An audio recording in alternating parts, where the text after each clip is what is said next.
I'm very excited to be here today. Thank you so much for the invitation and the kind introduction. I would have loved to be at RPI visiting you guys in person. Unfortunately, that's not possible, but hopefully we'll be able to do that again very soon. So today I'm going to talk to you about algorithms for deterministically constrained stochastic optimization. This is work that I started when I was a postdoc at Lehigh University and working with Professor Curtis, Professor Robinson, and a PhD student, Baoyu Zhou. And this slide, actually, the title of my talk, as well as the picture of Frank here, should raise some questions for you guys, because in fact, in 2021, I believe, Frank Curtis gave a talk at RPI in the same seminar. So I will try and take it one step further than what Frank did in his presentation. So Frank talked about this first paper, sequential quadratic optimization for nonlinear equality constraint stochastic optimization, a paper that's been accepted now at the Siam Journal of Optimization. And here at the bottom, I list a YouTube link to a video that, a recording of a video of Frank's presentation at the One World Optimization Seminar. But to make it interesting today, I will try and go one step further and talk about extensions that we've been working on in the last year and a half. So what started off as a four-person project has now expanded into a bigger group. I'm very excited that my first PhD student, Jiahao, and a very talented undergraduate student from the University of Michigan are working on this project. My academic brother at UT Austin, Raghu Bollapragada, and a collaborator in Paris, Clément Royer, and of course, the Lehigh team that some of you are familiar with. And with that, I should also thank ONR and the Michigan Institute for Data Science for supporting this work.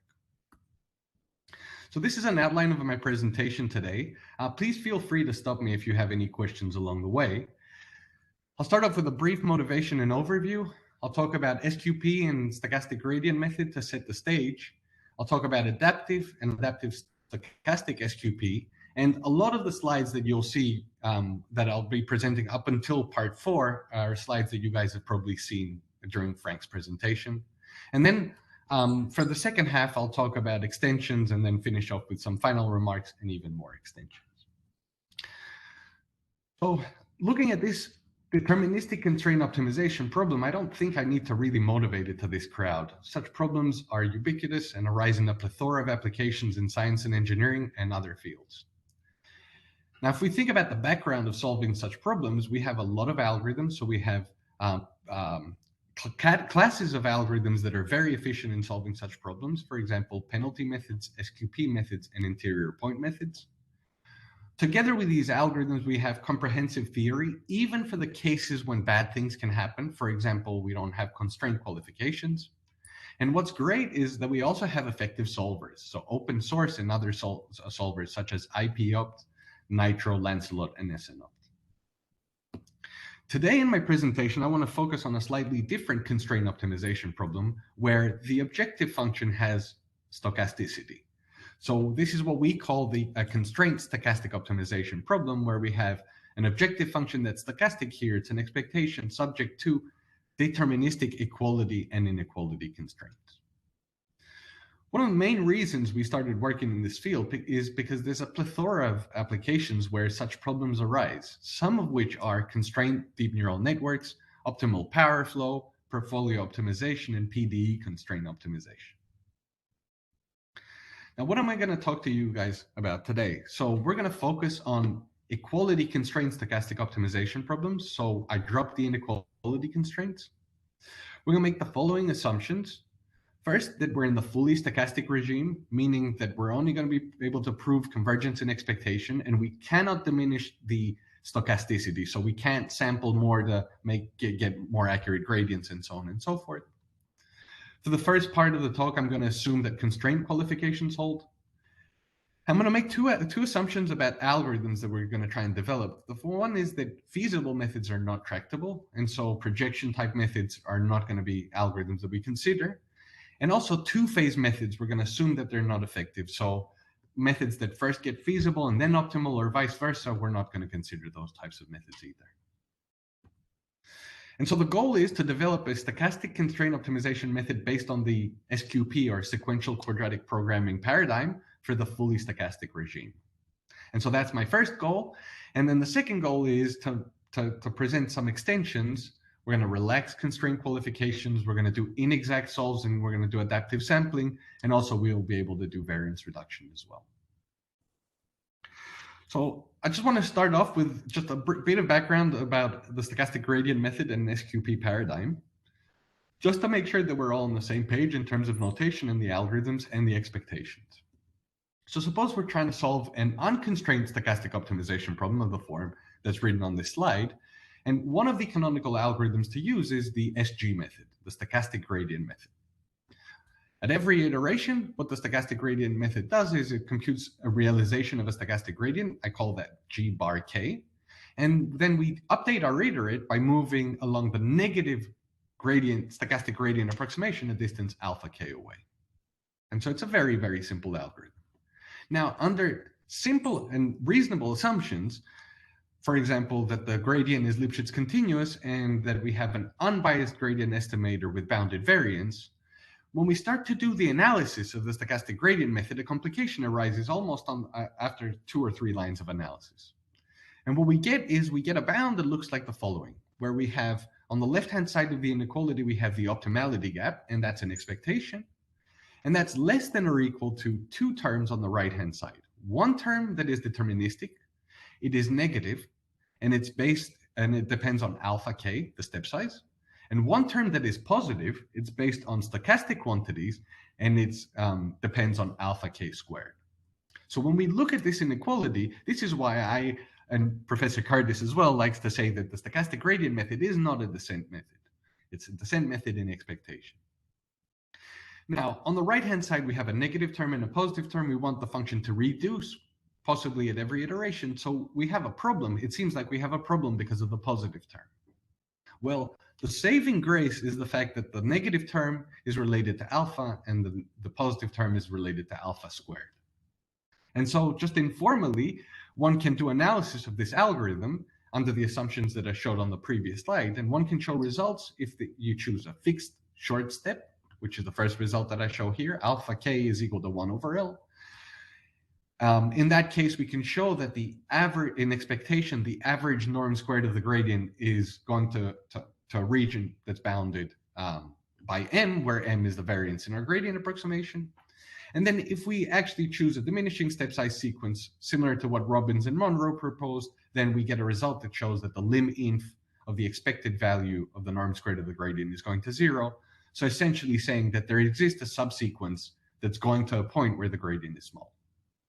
And this is not only seen theoretically, it's actually observed in practice as well. So on the left, I have the SG method with a fixed step size. On the right, I have the SG method with a diminishing step size. And we see exactly what is predicted by the theory. Okay, great.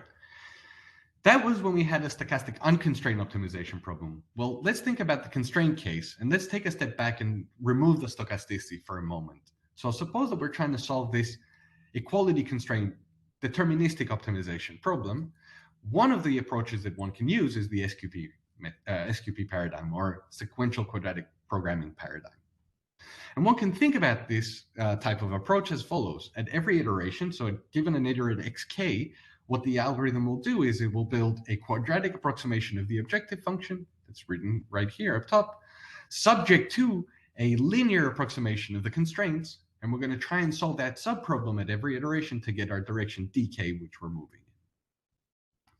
Now, equivalently, and under the assumptions that we've made, namely that we have constraint qualifications and an assumption on this matrix HK that we're going to be using, equivalently, one need not solve this QP with linear constraints. One can actually just solve a linear system, the Newton SQP linear system, in fact.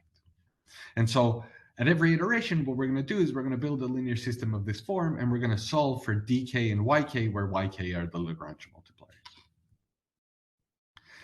Now, of course, what can happen is we can two events, or actually more than 2 events can happen, but here are 2 of the key things that can happen. We're solving this optimization problem to compute our step. And what can happen is once we get to linear feasibility, which we have to do because of the constraint, the objective function could increase or it could decrease. And so what I have drawn here is in red is the contour of the objective function, where within the contour we're getting smaller and smaller, and blue is the linearization of the constraints. So a fair question at this point is, well, okay, if either of these situations can happen, what guides the algorithm? And with state-of-the-art SQP methods, usually a merit function is used to guide the progress made by the algorithm and to determine how far we should be moving at every iteration. And so in this work, we propose to use the L1 penalty function, merit function, sorry. It's a very popular, it's one of the most popular merit functions to use, where we have our function phi. The merit function is parameterized by a constant tau that's positive, and so is equal to tau times the objective function plus some notion of infeasibility of the constraints. Here we're using the L1 bar. Now on top of that, we're not going to use directly the merit function itself. We're going to use a model of the merit function that's described in this next line, this Q function. And even more specifically than that, what we're going to do is we're going to use these models to see if we're making progress at every iteration. So specifically, what we're going to be using is the reduction in the model of the merit function, this delta Q, which is defined as the model of the merit function at the new point after we've taken the step minus the model of the merit function before we've taken the step. So we have 0 here. Now, what's interesting about this delta Q, or this function that's the reduction in the model of the merit function, is the fact that we see that if the reduction is positive, so if delta Q is positive, then what we have is an informal lemma that shows that the directional derivative of our merit function is actually negative. And so it's essentially telling us that if we're taking these steps that are coming from the SQP system and we don't move far enough, we're going downhill. Great. So putting all this together, one can define one of the state-of-the-art algorithms for equality constraint optimization, which is the line search SQP approach. Now, I don't expect anyone to go through this whole slide. The key points of the algorithm are step 2, we compute a step by solving a linear system. So this is the linear system that I showed a couple of slides ago. Then what we do is, given a step, we update our merit parameter such that we ensure that delta Q is positive. This is standard practice in SQP methods. And then with our updated tau parameter and our search direction, what we're going to do is we're going to do a line search, effectively a backtracking line search on the merit function to figure out what our step size alpha k should be so we can update our iterates. And this is one of these state-of-the-art algorithms. Now, under reasonable assumptions that I've listed up here, so the functions and the gradients are bounded, as well as LICQ holds, so we have that the singular values of the Jacobian of the constraints are bounded below, then we can show the following theorem. And this is not due to us. This has been established many, many years ago. So what we have is that the backtracking SQP algorithm, first, that the step sizes chosen by the algorithm are bounded below. That's fantastic. That's similar to what we can prove for gradient descent, for example. The merit parameter is also bounded below in this case, and that's great because we know that eventually we hope that the merit parameter will stabilize at that value. And if we have those two first results, what we can show is this delta Q function is actually going to 0. Now, as an implication of this, we get that the search direction dk as k goes to infinity goes to 0, from which we can extract our first order stationarity conditions. First, that we're going to get to a point that's feasible, and second, that we're going to get to a point that is first order stationary. So this sets the stage from the type of results that we want to prove, but how do we actually develop an algorithm that will do this? And so I want to just jump into how we developed our adaptive SQP algorithm first. Why did we take a stepping stone and think about the deterministic case and an adaptive algorithm there? Well, we did this because doing a line search or a backtracking line search with using stochastic functions is something that's very, very difficult. And so first step was to design an adaptive SQP method for the deterministic setting where we didn't need to use this backtracking approach. So we have a rule for the step size. Then we extended our approach to the stochastic setting. And then we extended that approach in different directions. And this is hopefully what's going to be the bulk of my presentation today, talking to you about some of these extensions. So Just to remind you, I know that Frank presented this work last year, but how do we compute the step size in our adaptive SQP algorithm? Well, if we think about the line search SQP method, what it does is at every iteration, it picks a step size that reduces the merit function. And that's using that approach, you can show that the algorithm converges. Well, what we're going to do instead is we're going to look at this merit function, but we're going to come up with a rule for the step size instead of doing this backtracking. And the way we're going to do that is we're going to look at an upper bound on the merit function, or on the difference in the merit function after a step is taken. And we're going to look at this upper bound and try and derive a step size strategy. Now, what's challenging here is the fact that this upper bound is a piecewise quadratic function in alpha k. It's convex piecewise quadratic in alpha k, in fact, where the kink is exactly at alpha is equal to 1. And so the idea of our approach is to look at this upper bound to determine where the kink is the kink below or after the minimum value, or the value of alpha that minimizes this upper bound, and then choose that value. And so when I put this in an algorithm now, and steps 2 and 3 are exactly the same as what I had before, so you can focus just on step 4. What we do is we compute two trial step sizes, alpha hat k and alpha tilde k. These are the minimizers of the quadratic, whether they're before or after the kink point at 1. Then we check whether these values are bigger or smaller than 1 in order to determine our unique step size at every iteration, and then we take a step using that approach. So one thing that we wanted to make sure was that this deterministic algorithm actually worked well in practice, as well as the line search SQP algorithm, and that the theory carried forward. And it is actually true. We verified that we get exactly the same theory and similar performance as the SQP backtracking algorithm.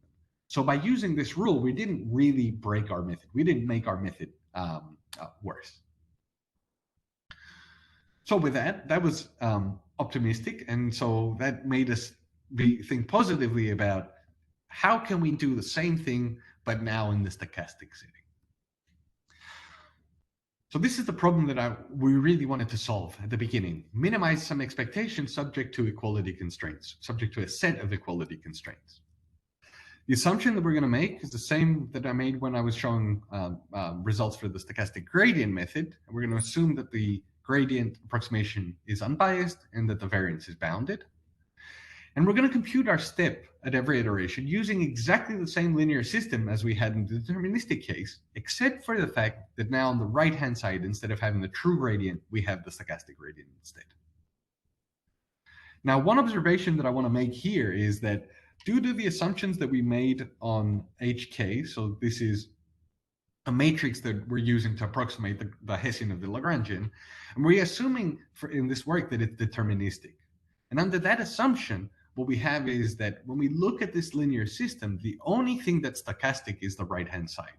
So when we think about solving this linear system, the matrix, the big matrix that's sitting on the left-hand side is actually deterministic. Okay. Sorry, I should mention one more thing. The only assumption that we're making on HK, and it's a standard assumption that people make with SQP methods, is that HK is positive definite in the null space of the Jacobian of the constraints. Okay, so a deterministic condition for us. Okay, so I told you how to do the step computation at every iteration, and so then we can put our full algorithm together. And again, I don't expect anyone to parse through this whole algorithm. The key thing to notice is that steps 2 and 3 are exactly the same as what we had in the deterministic setting, except for the fact, of course, that I've removed the use of the true gradient and replaced it with the stochastic gradient everywhere. And then when we look at the rule for the step size choice, it's exactly the same as what we had in the deterministic setting, except for the fact that we have this parameter beta k now. Okay, and now this beta k will actually play a crucial role in our analysis. So this sequence beta k allows us to consider different settings, as with the stochastic gradient method. Remember when I showed the results for stochastic gradient method, we talked about alpha k being equal to 1 over L, or a short step size, and then alpha k being equal to 1 over k, a diminishing step size sequence. And so this beta k parameter in our algorithm will allow us to consider the exact same two cases, fixed and diminishing step sizes. Now, unfortunately, that's not enough alone. We need additional control. And I'll just step back here for a second and explain why. We need additional control because we actually have a rule for our step sizes. Look at this alpha hat that is based on quantities that are stochastic. It's based on this delta Q or delta Q hat that I have here that is based on d bar K and tau bar. Okay. And so for that reason, we need some additional control in order to ensure that, one, we're not making very short steps at every iteration in order to ensure that we're making sufficient progress. So that's the one side. On the other side, we need to ensure that tau is not too big, because if tau is too big, or if alpha is too big, sorry, then what can happen is we could take steps that are very, very large, and it can actually ruin all the progress or any progress that we've made towards optimality and or feasibility. And so our idea or our remedy for this problem was the following.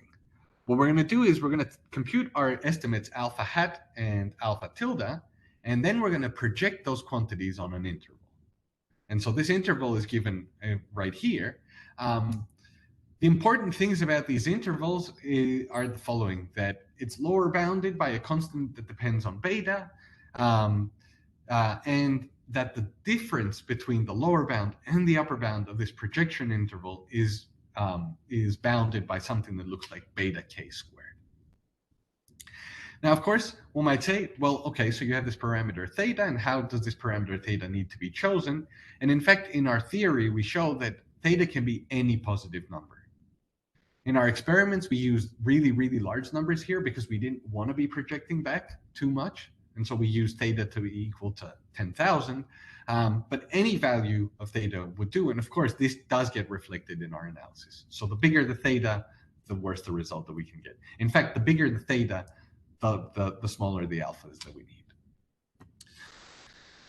Okay, well, in the deterministic setting, when I showed analysis for this adaptive SQP method, all we needed to do was show that alpha was bounded below and tau was bounded below, and that essentially drove convergence. And so here I listed in the deterministic setting, in fact, we were able to prove that the sequence of taus is bounded below by some quantity tau min. Unfortunately, in the stochastic setting, things get more complicated. Why do they get more complicated? Well, because it's not necessarily true that our stochastic merit parameter, tau bar k, is bounded below by something that looks like tau min. And so we actually have to consider different cases. So in the first case is the good case, where tau k becomes sufficiently small, so it's bounded away from zero, and it's not only bounded away from zero, but it's sufficiently small compared to the deterministic tau min. This is what's needed for the analysis. And then we have two poor cases. One of the poor cases is that the sequence of tau of merit parameters is going to zero, is vanishing. And that should not be happening, right? It doesn't happen in the deterministic setting. It should not be happening here. Another thing that can go bad is that the merit parameter could remain too large. So you have your tau min value and your tau bar k is decreasing, but it decreases and never reaches that value of tau min.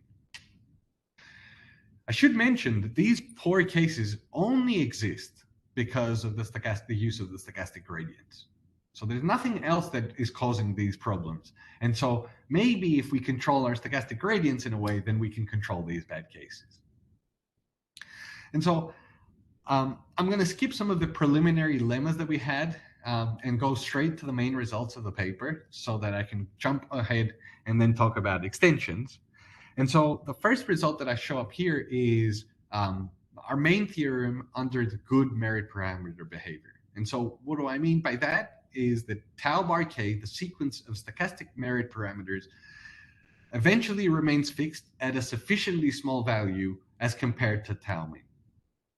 And so in this case, what we can show is the following: that for large k, remember we need the large k because we need the merit parameter to have stabilized. So for large k, what we have is results for a fixed beta and for a diminishing beta.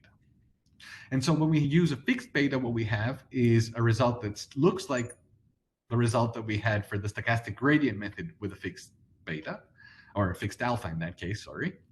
And essentially what we have is that the expected value of the average of these delta q's, remember these delta q's are all positive, these delta q's are converging to 0, hopefully, as we're converging. This quantity is bounded above by something that's order m. Again, m is the upper bound on the variance in the stochastic gradient. If instead we were to choose a diminishing step size sequence, 1 over k, what we can show is that the lim inf of the expected value of this delta q quantity is going to 0. So again, there exists a subsequence where this delta q quantity in expectation vanishes. Okay, how does this relate though to optimality and feasibility, stationarity and feasibility for our original problem?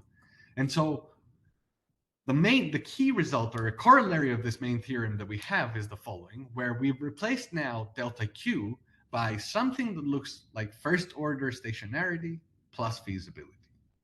So if we were again to look at this last result here, if we chose beta k to be 1 over k, we can prove that the lim inf of the expected value of something that looks like first order feasibility plus first order stationarity is going to 0.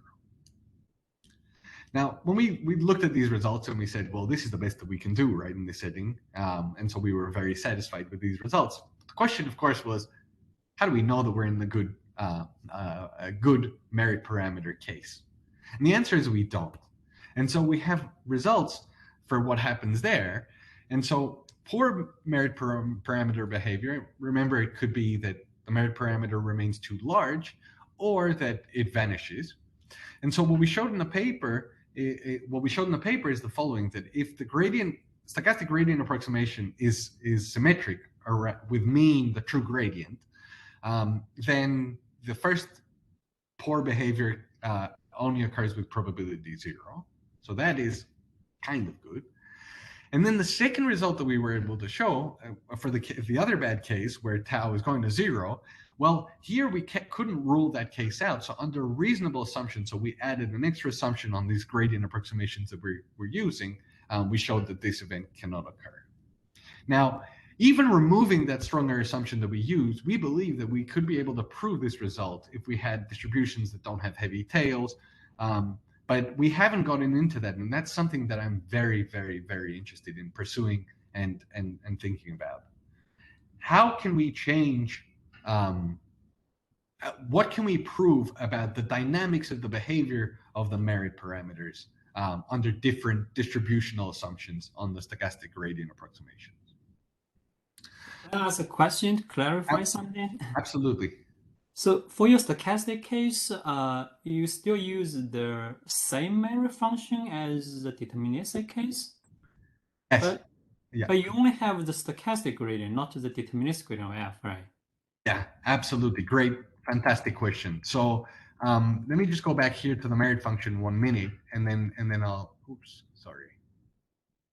So this is the merit function that we have, and you very rightfully pointed out. Well, it depends on the true function, right? And if we don't have the gradient, why would we ever have the function? And so in the stochastic setting, wherever we're using the merit function, we're using a merit function that is on a subsampled, based on not the true function, but on the stochastic function that you're using to compute the gradient with. And when you look at all these results, so essentially our algorithm doesn't explicitly use the merit function. It actually uses this quantity delta q.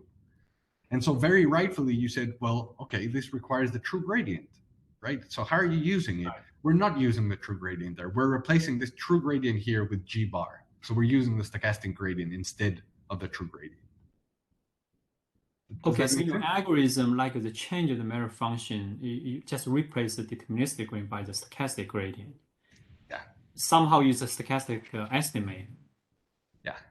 Yeah, so we use a stochastic estimate, and so if I go to the algorithm, for example, this alpha, let me go to the stochastic algorithm. So this alpha bar k is based on stochastic quantities. So you see this q, delta q has an overbar. I see.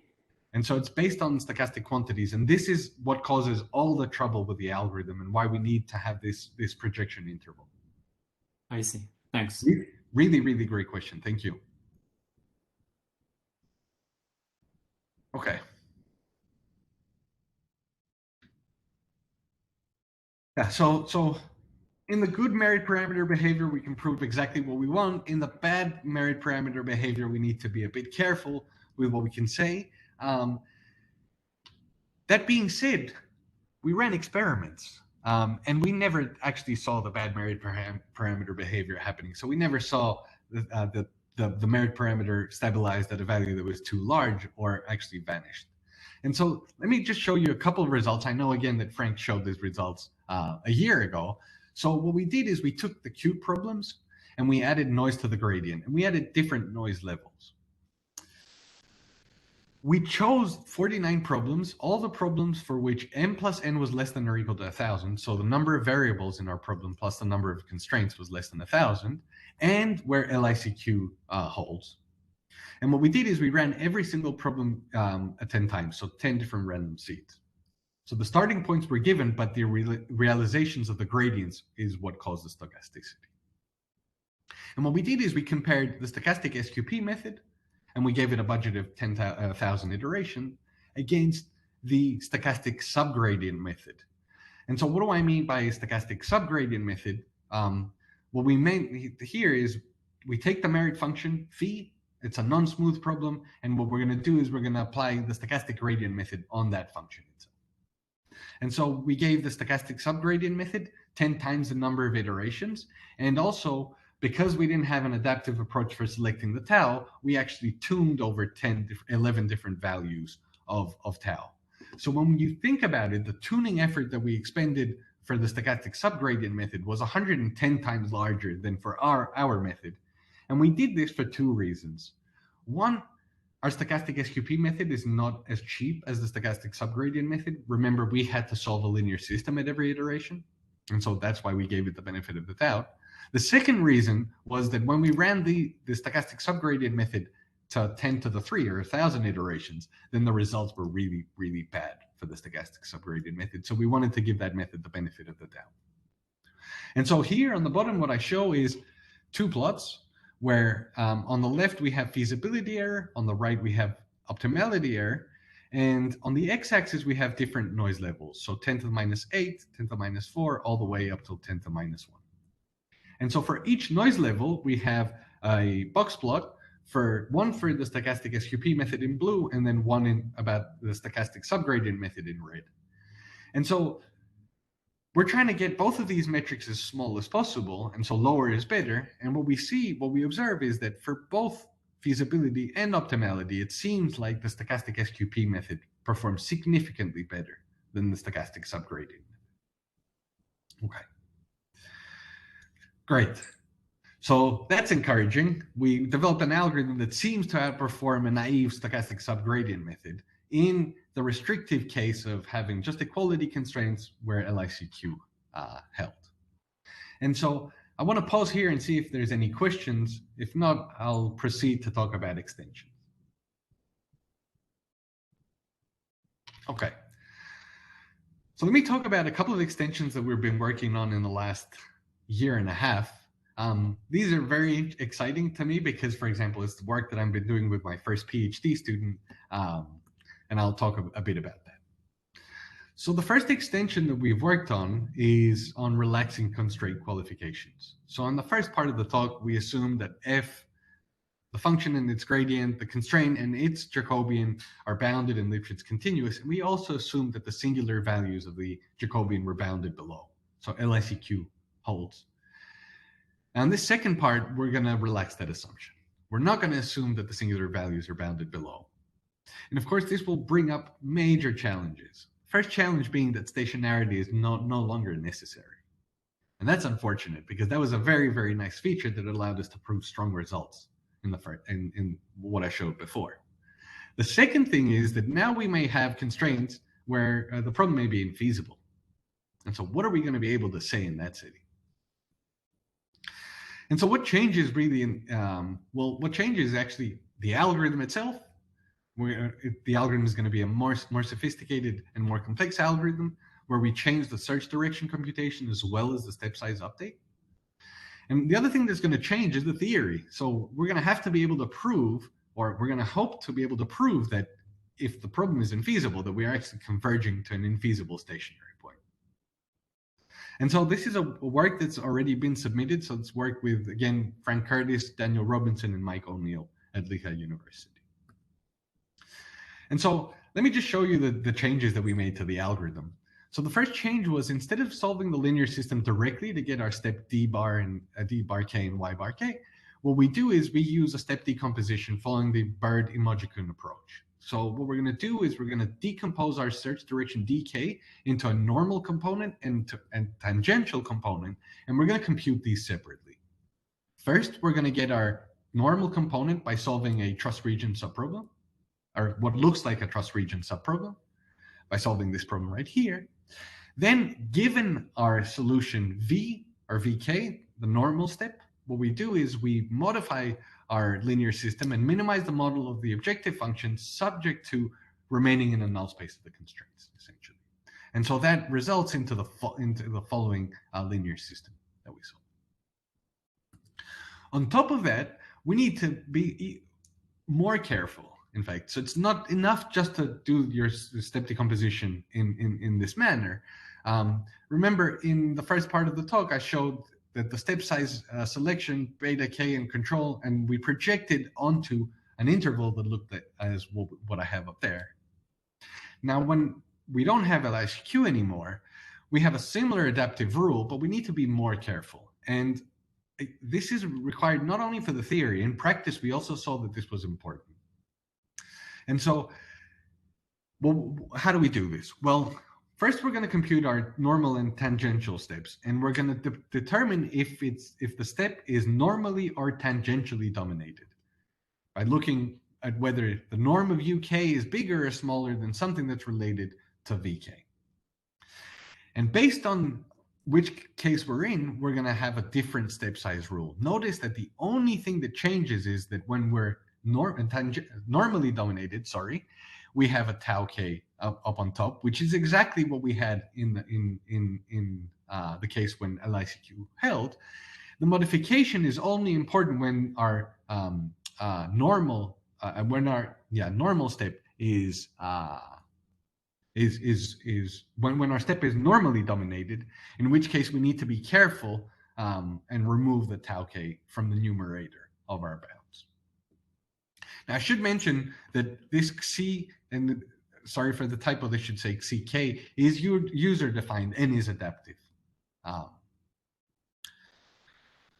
So we modified the algorithm, but what can we prove about this algorithm? And so I just take a step back and show you guys what we can prove for the deterministic case first, and then we can extend the result to the stochastic setting. So if the singular values of the Jacobian are bounded below for all k, and if they're bounded below, then in the first part of my talk, I showed that tau, you could show that tau is bounded below. And sorry, this should say tau, not tau bar. In that case, what we have is the first line of results here, which is exactly the results that I showed you about 25 minutes ago for the deterministic SQP algorithm. Now, otherwise, suppose that the singular values are not bounded below. The only thing we can show is that this notion here, so the Jacobian of the constraint multiplied by the constraint itself, is going to 0. And this is essentially telling us that we're going to an infeasible stationary point. Okay. Now, assume that our singular values are not bounded below for all k, but it happens to be the case that our tau is bounded below. Then what we can show is that some notion of a first order stationarity measure is going to 0.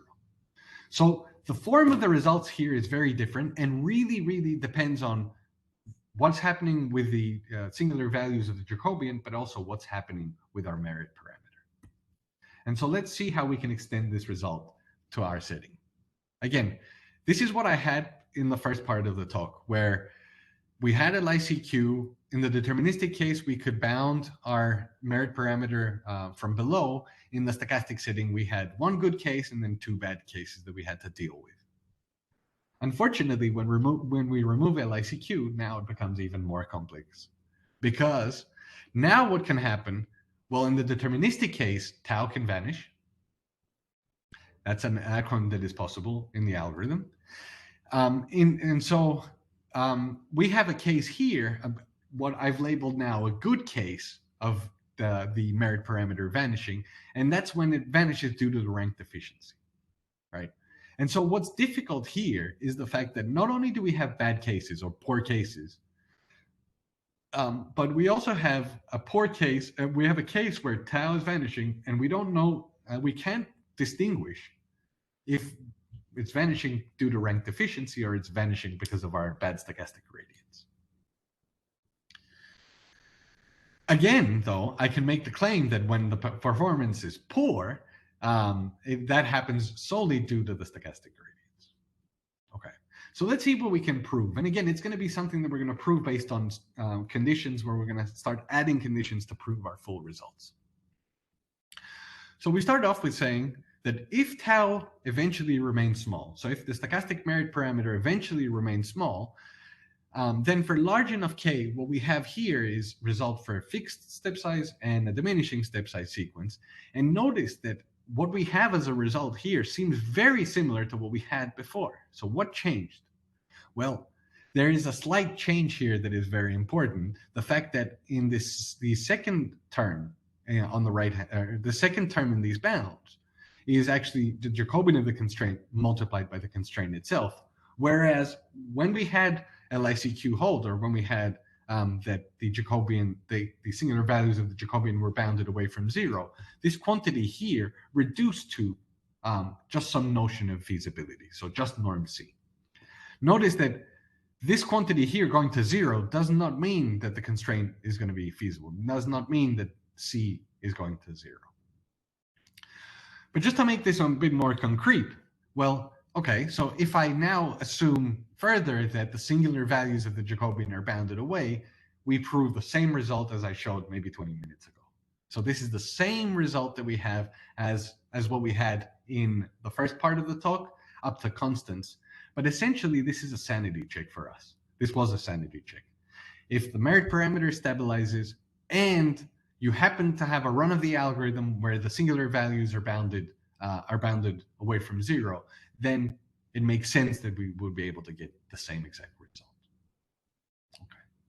So I've covered 2 out of the 3 cases from the deterministic results that I showed before. The last one is this thing of just going to an infeasible stationary point. And so here what we did is, if tau is vanishing, notice that this assumes that tau is vanishing.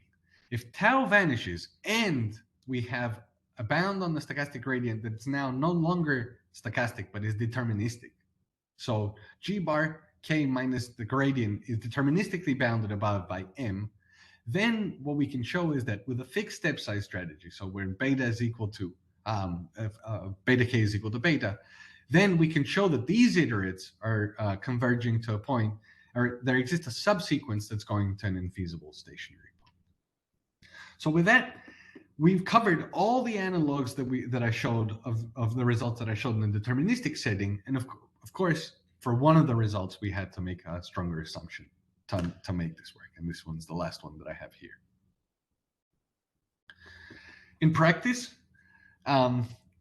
these are similar results as the results that I had before on the cube problem. So the same cube problem, same gradient noise and different noise levels.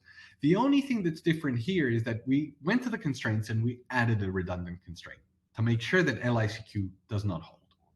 And we ran the same 2 algorithms as before. And qualitatively, what we see is the similar behavior as what we had in the case where LICQ held. And so this was a sanity check again for us to say that, okay, at least we know that on this test set, doing the decomposition and working with problems that do not satisfy constraint qualifications is not a big problem. We also showed results on a new class of problems here, on constraint logistic regression problems, where we considered equality constraints, linear equality constraints, but also norm constraints. Here I just showed the results for equality constraints. And here we actually were able to compare against a stochastic projected gradient method. The results are shown here in this middle column. So we compared against stochastic subgradient, stochastic projected gradient, and stochastic SQP. And what I've highlighted there in bold, the numbers that are in bold are the lowest values. And as we see, most of the bolded values are in the two columns associated with the stochastic SQP method. That was fantastic. So I know I'm running out of time, so I'm going to go faster over two more extensions. So again, the same setting, equality constraint stochastic optimization. And what we wanted to do here is we asked the question, well, can we do adaptive sampling? So can we increase the accuracy in the gradient approximation utilized as the optimization progresses? And at the same time, do we need to be solving the linear systems exactly? So when you're really far away from the solution, you're using a stochastic gradient, which is inexact. Why would we ever want to solve the linear system exactly? And so we asked the question with the goals being, can we develop an algorithm that balances the gradient quality and the linear system solution accuracy in order to get an algorithm that has good theoretical guarantees similar to the deterministic setting, but also makes for a practical algorithm? And so this is work with Raghu Bollapragada at UT Austin and Baoyu Zhou at Lehigh University, and this paper should be released within the next week or so. So in the first part of the talk, I assumed that we had bounded unbiased gradient estimates and bounded variance, and that we solved the linear system exactly. And now what we're going to do is we're going to say, well, let's relax those assumptions in a sense. So what we're going to say is that we're going to have our gradient approximation is going to be bounded, or our variance is going to be bounded above by some quantity mk, where mk is going to be converging to 0 as we progress. And we're going to solve the linear system inexactly until we get a solution d tilde that is bounded away from the true solution of the stochastic system by a quantity nk, again, nk going to 0. And so what we've derived to this work is the optimal rates, or the optimal upper bounds that we require in order to prove theoretical results. And these, not surprising, these quantities are related to some notion of stationarity, namely delta Q in our setting.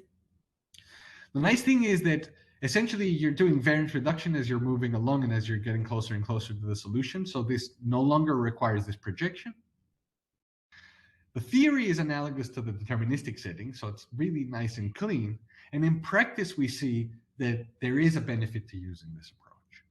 And so we could just focus on one of these two figures here at the bottom, where we're showing stationarity. Well, what I'm showing is in red in the back is the deterministic algorithm that uses the true gradient at every iteration. In cyan and magenta are variants of the algorithm that we proposed on the first part of the talk, so where we had a fixed batch that we could use for the gradient, and the linear system was solved exactly at every iteration. And then in blue, we have our adaptive variant. And what it appears to happen here is at the beginning, there is noise and stochasticity, but eventually the algorithm is able to overtake all the other methods and converge significantly faster than the deterministic variant. One more extension, and I only have one slide here. We actually tried to use predictive variance reduction within our approach as well. So I'm sure many of you are familiar with algorithms such as SVRG, SAGA, SAG, and SARA. These are all variants of the stochastic gradient method that try to be smart by reducing the variance as the optimization progresses. And so our idea and motivation here was the following. We wanted to replace the stochastic gradient G bar with variance reduced gradient estimates G hat K. And I'm not showing the equations here of how to do it, but I'm happy to discuss this offline. And why we wanted to do this was we were motivated with the advantages of using variance reduction in the unconstrained setting. So in this table here, I show different settings. So unconstrained or equality constraint finite sum problems. Second column shows different algorithms. And then for different step size choices, the type of results that you can prove. So we've already seen the first one. So if you have an unconstrained finite sum problem and you use the stochastic gradient method, well, with the diminishing step size sequence, we converge to the exact solution. with a constant step size sequence, we get to a neighborhood. Now, SVRG improves on that and says, well, the SVRG method can converge to the optimal solution using a constant step size, right? And so it's this entry right there. And so what we wanted to do is do the same exact thing for the case when we have equality constraints. And so stochastic SQP, this is the algorithm that I showed in the first half of the talk. You get exact convergence with a diminishing step size sequence, and you get neighborhood convergence if you use an adaptive or a constant step size. And so what we've been able to show is this SVR SQP, so stochastic variance reduction SQP, has the exact same benefits or the analogous benefits that SVRG has in the unconstrained setting to this setting with equality constraints. So these two results where we could prove neighborhood results, now we can prove exact convergence. And so we prove strong theoretical results, convergence with a fixed beta. And we have very promising preliminary numerical results, again, on binary classification tasks. And also we're trying to do some experiments on constraint neural networks. And as I mentioned, I'm very excited about this work because this is the first work of my first PhD student, Jiahao. We are working on many other extensions, but I'll skip this slide in the interest of time. I'm happy to go back to this if anyone has any questions. And with that, I'd just like to conclude with a couple of final remarks. So we considered equality constraint stochastic optimization problems of the form that's shown on this slide. I showed you an algorithm stochastic SQP and adaptive SQP, and adaptive stochastic SQP that are able to solve this problem. I proved convergence in expectation similar to the stochastic gradient method and showed some numerical results. Then I tried to show a couple of extensions. So when we did variance reduction, when we did inexact solves, when we removed constraint qualifications, and even in those settings as well, we were able to build algorithms that had sound theoretical properties, but also work well in practice. And with that, there are many, many fundamental open questions still in this field. I mean, I mentioned one about the behavior of the merit parameter, and I've listed it there as well. I'm very interested in understanding what's going on, especially because in practice, we don't see these bad cases actually ever happening. Second thing being inequality constraints, things become much more complicated in that setting. And related to inequality constraints is the question of active set identification and how could one possibly do that in the stochastic setting. I think these are very, very interesting questions. And then finally, I didn't say anything about the Lagrange multipliers. The Lagrange multipliers came as a result of solving a linear system. But analyzing the quality of the Lagrange multipliers could be important for algorithmic purposes, could design termination tests possibly, and others. But so that's a final thing that I think is an open question and something very interesting to explore. And with that, I'd like to thank you all and open up the floor to questions. Okay, thanks a lot for the nice talk.